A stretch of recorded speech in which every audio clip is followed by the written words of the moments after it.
ఉందా లేదా సోదరులారా మీరు చెప్పండి గుండెల మీద చేసుకొని. కాంగ్రెస్ వస్తే కరెంటు ఉండదన్నాడు కేసీఆర్. ఇవాళ వ్యవసాయ పొలాలల్లా ఇవాళ కరెంటు మేము ఇస్తున్నాం 18 నెలల ఉచిత కరెంటు. ఎవరు మొదలు పెట్టిండ్రా? ఆనాడు 2004 ఎల్బీ స్టేడియంలో రాజశేఖర్ రెడ్డి గారు మొట్టమొదటి సంతకం శిలా శాసనంగా సోనియా గాంధీ గారి సమక్షంలో ఆనాడు రైతులకు ఉచిత కరెంటు ఇస్తామని చెప్పి సంతకం పెట్టి 1300 కోట్ల రూపాయల బిల్లులు అక్రమ కేసులు రైతుల మీద ఉంటే అన్నిటిని రద్దు చేసింది కాంగ్రెస్ పార్టీ కాదా? ఉచిత కరెంట్ అంటేనే కాంగ్రెస్ అంటేనే ఉచిత కరెంటు. ప్రజలకు ఇచ్చింది మేము, కొనసాగించింది మీరు. తాతకు దగ్గు నేర్పినట్టు కాంగ్రెస్ వాళ్ళకు ఉచిత కరెంటు గురించి చంద్రశేఖరరావు చెప్పనికపోతాడు. ఇవాళ ఉచిత కరెంటు అమలు జరుగుతుంది కదా. ఆనాడు మీరు ఒరేసుకుంటే ఉరి అన్నారు. ఒరేసుకుంటే చివరి గింజ వరకు కొంటాం, చివరి గింజ వరకు గిట్టుబాటు ధర ఇవ్వడమే కాదు 500 రూపాయల బోనస్ ఇస్తామని ఇవాళ కృష్ణారావు గారు చెప్పినట్టు ఎకరకి 25 క్వింటాలు 30 క్వింటాలు వండిస్తే 500 లెక్క కట్టి దాదాపు 15,000 రూపాయల బోనస్ ఇవాళ రైతుల ఖాతాలో వేస్తున్నాం. ఈ దేశంలోనే ఒక్క సంవత్సరంలో 2,85,00,000 మెట్రిక్ టన్నులు ఇవాళ ఒట్లు పండించి దేశంలోనే నెంబర్ 1 వరి పండించడంలో తెలంగాణ ఉంటే 500 రూపాయల బోనస్ ఇచ్చి ఇవాళ మేము కొనుక్కుంటున్నాం. ఇవాళ రైతు బీమా, రైతు రుణమాఫీ 2 లక్షల రూపాయల రుణమాఫీ చేస్తామని చెప్పి ఎన్నికల తర్వాత 25,55,968 కుటుంబాలకు 21,000 కోట్ల రూపాయల 2 లక్షల రూపాయల రుణమాఫీ మొదటి సంవత్సరంలోనే చేసి చూపించిన ఘనత కాంగ్రెస్ పార్టీ. నువ్వు లక్షిస్తాను 4 విడతలను, 4 విడతల సంగతి దేవుడు ఎరుగు. అసలు కంటే మిత్తి ఎక్కువై నెత్తి మీద అప్పై చేతుల సిప్పొచ్చింది రైతులకు. నువ్వు ఇచ్చిన 1,00,000 రూపాయల రుణమాఫీ 4 తెరలుగా మారింది. రెండోసారి అదే మోసం చేసినావు. నువ్వు 2 సార్లు కలిపి 10 ఏళ్లల్లా నువ్వు ఇచ్చింది లెక్క కడితే మిత్తి ఓను 16,000 కోట్ల రూపాయలు ఇస్తే మొదటి సంవత్సరంలోనే 21,000 కోట్ల రూపాయలు రైతుల ఖాతా వేసి రైతుల రుణం తీరడమే కాదు, రైతుల రుణం మేము తీర్చుకున్నాం. రైతులు బ్యాంకుకు రుణం తీర్చుకుంటే కాంగ్రెస్ పార్టీ ప్రజా పాలన రైతులు ఆశీర్వదించినందుకు వాళ్ళ రుణం మేం తీర్చుకున్నాం. నిన్నగాక మొన్న లెక్కగట్టి 9 రోజుల్లో రైతు భరోసా పథకం కింద 9,000 కోట్ల రూపాయలు ఎతికి మరి ప్రతి ఒక్కరి ఖాతాల 9 రోజుల్లో 9,000 కోట్ల రూపాయలు ఈరోజు రైతు భరోసా పథకం కింద రైతులకు ఇచ్చింది మేం కాదా? ఇవాళ పామాయిల్ వేస్తే ప్రోత్సహించింది మేం కాదా? ఇవాళ రైతులను ఆదుకుంటున్న ప్రభుత్వం మాది కాదా? ఇవాళ ఏ రైతు కష్టాలలో ఉన్నా ఆ రైతులను ఆదుకునే ప్రయత్నం మా ప్రభుత్వం చేస్తలేదా? ఇవాళ మూలన తండాలలో, గూడాలలో, మారుమూల పల్లెల్లో ఉన్న రైతుల సమస్యలు పరిష్కరించడానికి నిరంతరం మా ఎమ్మెల్యేలు, మా మంత్రులు, మా ప్రభుత్వ యంత్రాంగం ఈరోజు ప్రజలకి వెళ్ళి రైతులను ఆదుకునే ప్రయత్నం చేస్తున్నాం. చంద్రశేఖరరావు ఫామ్ హౌస్లో పండుకొని నువ్వు పండించిన ఒడ్లు 4,200కు కావేరీ సీడ్స్ అమ్ముకోవడం కాదు, ఇవాళ 500 రూపాయల బోనస్ ఇచ్చి రైతులు పేదలు పండించిన ఒడ్లు నేను కొంటున్నా, కావాలంటే కల్లాలకు రా. మా అక్కలు నిర్వహిస్తున్న ఐకేపీ కేంద్రాలకు 8,000 ఐకేపీ కేంద్రాలు ఇవాళ మా ఆడబిడ్డలు, మా అక్కలు పెట్టి రైతులు పండించిన పంటలు ఈరోజు మేము కొనుగోలు చేస్తున్నాం.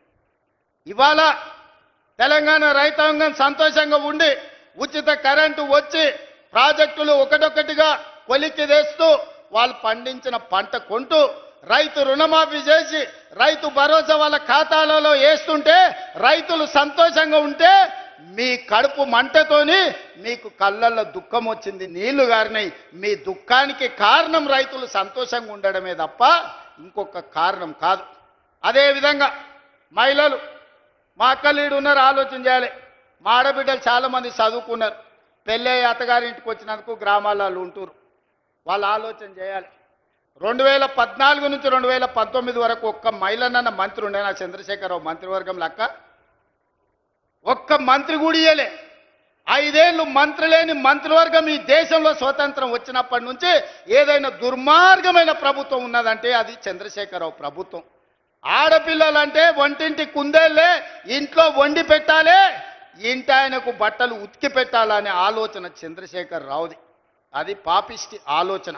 అందుకే అట్లా కాదు, మా అక్కల్ని కోటి మందిని కోటీశ్వరులను చెయ్యాలి, మహిళా సంఘాలను ప్రోత్సహించాలని మొదటి సంవత్సరంలోనే వడ్డీ లేని రుణాలు 21,000 కోట్ల రూపాయలు ఇచ్చి స్వయం సహాయక సంఘాలను మా ఆడబిడ్డల్ని హక్కున చేర్చుకొని నేను ఏడికి పోయినా, ఏడ మీటింగ్ పెట్టినా మా ఆడబిడ్డల్ని కలుస్తున్నా, వాళ్ళతో మాట్లాడుతున్నా, వాళ్ళని అడుగుతున్నా, అక్క ఎట్లా సంసారం ఎట్లా బాగు చేద్దామో చెప్పురని. నేను గ్రామాల నుంచి వచ్చిన అక్క, ఈయనే ఒంగూరు మండలం పక్కనే కొండరెడ్డిపల్లి. నాకు తెలుసు నగదు అక్క దగ్గర ఉంటే పిల్లల చదువులకు వస్తాయి, ఇంటి ఖర్చులకు వస్తాయి. ఇంటి ఆయన చేతుల నగదు ఉంటే సాయంత్రం పోయి పాపిస్టోడ్ పెట్టిన బెల్ట్ షాపులు ఇచ్చొస్తాడు. అవునా కాదా అక్క చెప్పు? నువ్వేమన్నా పోకల డబ్బల్లో ఆనో ఇన్నో దాచుకుంటే సాయంత్రం అక్కడిక్కడ ఎత్తే అవి కూడా గుచ్చుకపోతాడు, ఇవ్వకపోతే 2 దెబ్బలు కూడా వేస్తాడు. ఆయన తెచ్చిన బెల్ట్ షాపులు అట్లుంటే నేను మా అక్కల చేతుల పెత్తనం పెట్టి పాఠశాలల పిల్లలకు బట్టలు గుట్టించేది కాంట్రాక్టర్లకు ఇచ్చి ఆయన కమిషన్లు కొట్టేస్తుంటే మా అక్కలకిచ్చి 1,30,00,000 జతల బట్టలు బడికి పోయే పిల్లలకు కుట్టించి 75 రూపాయలు కుట్టుగూళ్ళు ఇచ్చి ఆ మిషన్లు మా అక్కల చేతికి ఇచ్చిన. అమ్మ ఆదర్శ పాఠశాల పేరు మీద పాఠశాలల నిర్వహణ మా అక్కల చేతిలో పెట్టిన. ఎందుకంటే మా గ్రామాలలో ఉండే పేదోళ్ళ ఆడబిడ్డలే సర్కారు బడికి పోతున్నారు. ఆ సర్కారు బడి ఎవరో అధికారి నిర్వహిస్తే అది చక్కగా ఉండదని అమ్మ ఆదర్శ పాఠశాల పెట్టి ఆడబిడ్డలకే చెప్పిన. పిల్లల అటెండెన్స్ మీ పంతులు తీసుకుంటే పంతుళ్ళ అటెండెన్స్ మా అక్కలు తీసుకునేటట్టు చేసిన. ఎందుకంటే పంతుళ్ళు అప్పుడప్పుడు వస్తుంటారు, రారు, మీరు లెక్క కట్టురి, వాళ్ళకి లక్షల కొద్ది జీతాలు ఇస్తున్నాం, వస్తురా లేదా మీరు చూడురా. బల్లె పిల్లలకు తాగనీకి మంచినీళ్ళు ఉన్నాయా? బాత్రూంలో ఆడపిల్లలు పోతే ఊరు మధ్యలో పడి ఉంటే ఆడపిల్ల బాత్రూమ్ పోవాలంటే కష్టంగా ఉంటుంది, ఆ బాత్రూంలు కట్టి ఆడబిడ్డలను ఆదుకోండి అని మా అక్కల చేతులు పెట్టిన బడి.